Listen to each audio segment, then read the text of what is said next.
September 19th, 1989, 9 p.m. Closing time at the Kangaroo Fuel Stop in Riverview, Florida, near Tampa.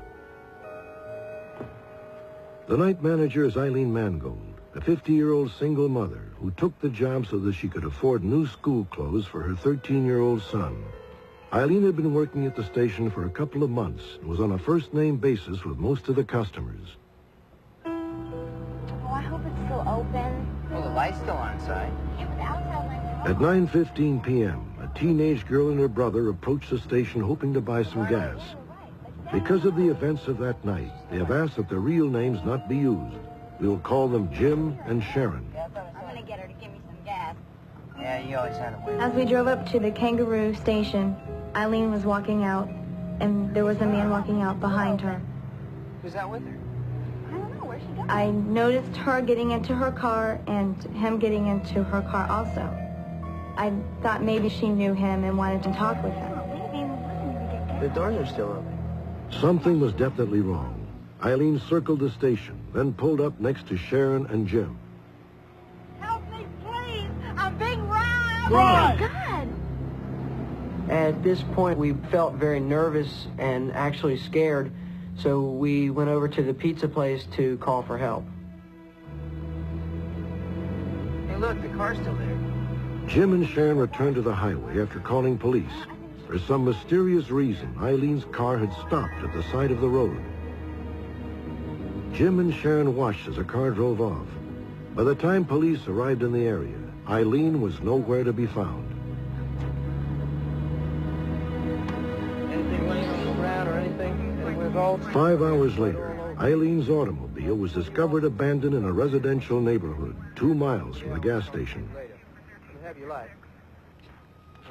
Here's a blouse or a shirt. Eileen's blouse lay on the ground, torn and bloodstained. Blood was also found on the car, as were fingerprints, which indicated that Eileen may have been assaulted on the hood. On the driver's seat was a button which was determined that it did come from the blouse. This would obviously indicate that a struggle had initially occurred inside the vehicle. The only conclusions that could be derived at that point was obviously Miss Mangold was in deep trouble, and again the search remained intensified. 6 hours later, at 11 a.m., the investigators' worst fears were confirmed. The body of Eileen Mangold was found in a patch of woods approximately 5 miles from where her car had been abandoned. It would appear that Miss Mangold was the victim of an attempted sexual assault. She is clothed only in underpants, tennis shoes, and a pair of socks. She struggled against the individual attempting the assault and subsequently was brutally beaten and killed at that location. Why did Miss Mangold not drive off while the suspect was inside the business taking the cash? Secondly, why did the vehicle come to a stop before proceeding south on 301? Thirdly, why was it necessary for Miss Mangold to suffer such a brutal beating which resulted in her death? She was a fighter, definitely a fighter. She would not have willingly gone with anybody unless it was under the threat of death to her child or to herself or both if she didn't go. I believe that somebody was in the back seat of the car with a weapon on her. And to me, that's the only conceivable reason why she stayed in that car when she did.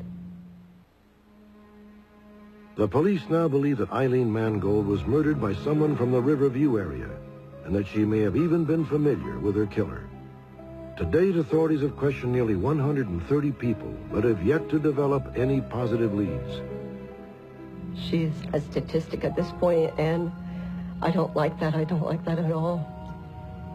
I made her a promise when she died at her funeral that I promised her that before I died, I would do everything I possibly could to find her murderer. And that's what I'm trying to do now. police artist drew this sketch of the suspect based on a description provided by the 2 eyewitnesses. He's approximately 30 years old, 6 feet tall with a husky build. He weighs between 190 and 200 pounds and has curly blonde hair and possibly green or blue eyes. If you have any information about this story, contact your local law enforcement agency or write to Unsolved Mysteries, P.O. Box 11449, Burbank, California, 91510, 1449.